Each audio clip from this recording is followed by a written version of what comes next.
deal with the health crisis. Because obviously, we cannot simply shut down. We need to maintain healthcare facilities. We need to maintain the production and distribution of food. We have to maintain our shelter and the maintenance of our shelter, of the infrastructure that allows these things to proceed, the provisioning of other goods and services that are necessary for maintaining the basic fabric of our society. And that means that although we have, in a sense, been asleep at the wheel by taking months to finally face up to the fact that we need to introduce mass testing of COVID-19, we have to provide far more ventilators and protective clothing to our healthcare providers. All of this is now forcing us to engage in very strict and severe social distancing. So for many, that appears that the only way to avert any kind of economic collapse is simply to give people money. And indeed, there's a lot of payments that should have been, in a way, received by people independent of any crisis. This is going to get really funky in the first of the month in about a week and a half. Yeah. People are going to want money. Yeah. I mean, we as a society have neglected fulfilling basic social rights that require certain basic benefits to essentially uphold family welfare, to balance work and family. For example, we need to have, in general, under any circumstances, child allowances. And the government says there should be $900 a month to provide for the extra cost of having a child. We need that to be able to support our children. We need also public child and elder care so that we can maintain our activity both in the economy and politics and know that our children and elders are being cared for. We need, of course, health care that is available to all independent of how much wealth they have. And that goes along with paid leave, both paid family leave and paid leave for one's own sickness. Because obviously, if one is in a position where one has to care for family members, one has to take off from work. Or alternately, if under circumstances of a pandemic, one has to go into quarantine, someone has to step in to take care of children and elders that family members have themselves been taken care of. Now, these involve fulfillments of social rights that ought to have been in place. Now it's a matter of survival. If we are going to quench and stifle the pandemic, we have to now institute these kind of measures. And they do involve various ways in which people will have much more purchasing power. Another thing is to get rid of student debt as part of the fulfillment of access to education at all levels as a fundamental right. We also need, as a basic right, to suspend and in a permanent way any evictions, foreclosures, and utility turnoffs. And we should arrange things so that there will be mandatory rescheduling of payments, which will be possible insofar as we fulfill the basic right of individuals to be able to have a job at fair wages, and if they can't work, to have equivalent replacement income. All of these measures, if they had been in place, would allow us to cope with our crisis much better than before. Right. But now we have to institute them. But admittedly, people will object, we can't put people to work. We have to shut down innumerable enterprises because it's impossible to have proper social distancing and hygiene. And that means all we can do is throw cash at people. Now, admittedly, in some lines of work, it is extremely difficult to carry on in a way that is safe. For example, we have failed to provide broadband to everyone. That means we can't carry on public school education remotely because many of our students will not have access to the remote teaching. So many people in lines of work that could be handled remotely can't do so because they lack the facilities. Right. So you're saying that we could have had an infrastructure that would absorb this pandemic while maintaining a quality of productivity, and that the pandemic is bad, but the political fallout from having a deficient politics is also doing a lot of work. Yeah, and we could require every enterprise to start planning and to have already planned for ways of reorganizing their work in a way that is going to be safe, that will have appropriate social distancing at the workplace and appropriate hygiene, and have appropriate stores of protective clothing and masks and everything else that is needed so that they can carry on as best as possible. But admittedly, we don't have those preparations. And a lot of people say that we don't really need them. Look, if you just give me cash, everything else will take care of itself. We don't need, you're talking about productivity too much. Productivity doesn't matter. I just need cash. Yeah. Now, admittedly, many people take the view that the government can simply increase the money supply and transfer money into people's accounts using the Federal Reserve and the Treasury. And there's no limit to that. Well, in effect, there is no limit to a government increasing its money supply if it has as much, let's say, monetary autonomy as we do, having a currency that is not convertible. In other words, it doesn't have to be tied to any amount of gold or any other kind of commodity or to any foreign currency. We can increase the money supply and provide it to people. But the question is, will that money, on the one hand, have enough things to buy? Secondly, will the value of that money maintain itself? So if there is a collapse in production and services, right. So there's far, far more increasing amounts of money and far fewer goods that it can purchase, which is in a sense a recipe for inflation and perhaps hyperinflation. Right. So the idea that we give people money, but they don't control what's on the market or how much it costs, would actually not be the solution you're looking for, because we need to think about what we produce as a nation to make sure we produce enough so that it holds, our money means something. Now, we could use price controls in the short term, and we can give people buying power, which they do indeed need, at least in the coming weeks where, because of our lack of responsible preparation, many enterprises find themselves incapable of carrying on at anywhere near full operations in a manner that's safe. During that interim, indeed, we have to allow people to get by. We have to, in a sense, have moratoriums on various kinds of payments, or alternately, give them the buying power to meet those payments. But we, at the same time, are only going to be able to stave off a lack of goods and services that we need, as well as hyperinflation, if we move to, in a sense, resurrect the economic ongoing operations, producing both goods and services as quickly as possible. Right. And that means, from a medical point of view, that on the one hand, we have to put vast resources to provide enough test kits, enough protective clothing, enough masks, so that at every workplace, people can go back to work and know that those who have been tested and shown to have been afflicted by the coronavirus, or have known people who have recently been afflicted, can be quarantined. And also those who are particularly vulnerable should be put on paid leave and taken out of the workplace. But that leaves most other people.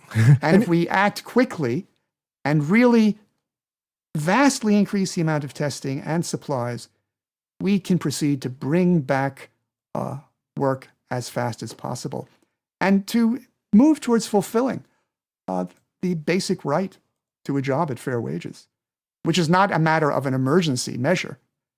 It's something we need in this emergency to get our country back in operation. So we need productivity in order to be free. We need other people to be productive in the nation in order to secure our own self-determination. Is what you're. I mean, many people who subscribe to universal basic income want to say, well, look, work is an imposition. Let's free ourselves of work. Automation is now vastly expanding. There aren't even any jobs to be done. Well, admittedly, automation is taking over many occupations that are mechanical in character and can be automated. But that still leaves vast numbers of, let's say, robot-proof occupations, particularly those that require empathy, creativity, as well as taking care of our automated infrastructure. And we need to direct people into those types of work which are needed and without which we can't survive, and to do so in a way that is as pervasive and as manageable as possible. And this is not impossible, even under these extreme cases. And it's not just a question of not being impossible. It is mandatory because we are not going to be able to maintain our health services. We're not going to allow people to be in houses where they can self-quarantine. We're not going to have food supplies and supplies of all the other goods and services people need unless we can prevent a kind of economic collapse where everyone stays home and receives money that has less and less to buy and continually falls in value. So responsible politicians are all talking about how do we secure production as well as making sure people are purchasing. Because if you're not talking about how to secure production, purchasing power. So what does a bailout look like that's fiscally appropriate? I mean, look, in the next couple of weeks, we're operating still in a very unprepared state, where many enterprises, not all, but many enterprises, really cannot resume operations in a safe manner because they lack the supplies and organization to do so. We need to provide people with a kind of financial bailout. And I'm talking about both individuals as well as the enterprises that have been employing them and on whose production our lives depend. So we need to do that, and we need to provide that kind of funding on a short-term basis. But at the same time, we have to move as quickly as possible to provide whatever resources are needed to allow businesses, enterprises, both public and private, to organize their operations in a safe way, to have mass testing, to have protective clothing, to be able to have social distancing, to provide broadband access to everyone so that as many people as possible who can work at home are able to do so, as well as allowing as many students to study at home to do so. All of these things need to be pushed ASAP. And then we're going to be in a position where we can, on the one hand, keep the explosion of cases of infections of the coronavirus in check at the same time as we bring back our economy from the brink of a worldwide depression. And the depression with a D. That's Yes, spelled yes. differently and sounds differently than Yeah. recession with an R. Yeah. You're talking about a depression. Yes. Difference. I mean, there's a difference in our quality of life. There's a difference in our aspirations. I'm not quite sure that people understand that are we already in a depression and now we're just figuring out our way out, or what's going on? I mean, we don't yet have the statistics to confirm that we are in depression. Then we're going to go through two sectors, it's two quite quarters obvious that in many different kinds of industries, transportation industries, hospitality industries, restaurants, schools, all sorts of other kind of retail establishments, they are undergoing, in a way, an almost total shutdown, at least supposedly for just a couple of weeks. But that obviously means that huge numbers of people are being laid off. And if we thought that the Great Depression was severe with 25% of the workforce unemployed, we could be dealing with something that's significantly larger than that. And it could be said to be happening right now. Now, Roosevelt took measures as quickly as he could to put back as many people as possible to work. Now, he wasn't dealing with a pandemic, which complicates that effort. But the pandemic also compels us to make that effort as soon as possible and to do what is necessary to make it as safe as possible. And we have to remember, there are certain people who are particularly vulnerable. They can be taken out of the workplace and provided the means to get by. The rest have to be put to work in ways that are going to be safe. Most people who come down with the coronavirus will not become seriously ill. We have to think of the risks that are involved. We can make things safer. That doesn't mean there will be absolutely no risk, but we can mitigate the risks and retain the economic function we need to be able to handle the health crisis in any fashion whatsoever. So I think we have to recognize we are not in a position where we can simply throw money at people. No. Our national wealth, and this is true of most countries in the world, is about 5 times the size of our national income, of the wealth we produce during a year. But that wealth is incredibly unequally distributed. As we've heard from Bernie Sanders and others, the top 1% control about 40% of our national wealth. The top 10% control close to 80% of our national wealth. We need to draw upon that wealth now more than ever. And we have to recognize it is the wealth that is available because our national income is on the verge of collapsing. So we have to draw upon that through wealth taxation, ASAP, as a way of buttressing the kind of expansions of the money supply that are going to be required on an immediate basis. But we have that source of wealth at hand to be able to put people back to work, to be able to provide the resources to allow workplaces to be safe. And the sooner we do it, the better. I mean, Singapore is a country that I think people are becoming more and more aware, managed to jump on this pandemic early on, before there was a need for mass social distancing, by having as pervasive COVID-19 testing as possible, having as strict tracing of people who had been exposed to people who had been infected, and then ensuring that people engaged in self-quarantine. And they used technology to do it. They used GPS devices on people's phones to ensure that they were staying at home. It had people go on Skype 3 times a day to confirm that they were observing their quarantine measures.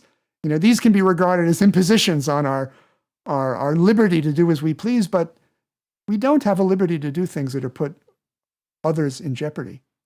And for that reason, we can regard these kind of measures as measures of emancipation that are going to allow us to carry on our lives with as little disruption as possible, as soon as possible.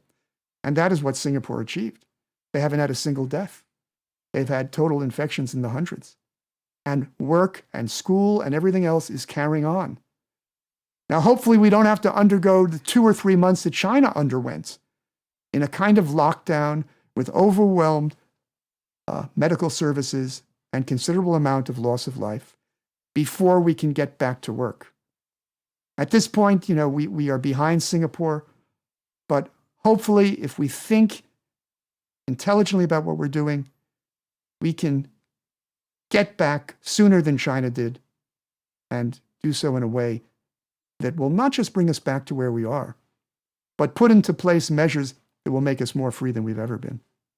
And that includes having healthcare provided to everyone free of charge, providing paid leave and paid sick leave and paid family leave, having a federal job guarantee, having equivalent replacement income for those who are unable to work, and having child allowances, having public child and elder care. I mean, after all, we are in a situation where admittedly, if we don't have appropriate testing and social distancing and protective kits, it's hard to set up daycare. But it can be done as safely as possible when parents are not in a position to care for their children, either because they have to work to carry on important functions in our society, or they themselves have to be quarantined. So all of these measures, which should be permanent measures of a free, just society, need to be put in place right away. And it can be done. We have the resources. The question is, do we have the will? So if you actually believe in creating the quality of infrastructure that will, I think, sustain our nation and be more resilient in the time of pandemic or in the time of any sort of national stress by securing production in the nation through a federal job guarantee and just taking our responsibility seriously to each other, then I think you should support a candidate like Richard Winfield. And he's running for U.S. Senate in Georgia.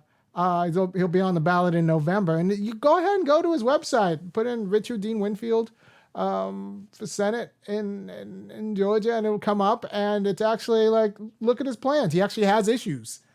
So apparently there's a Democratic consultant class that tells candidates that they shouldn't actually tell people what they stand for, and instead just go on a personal narrative.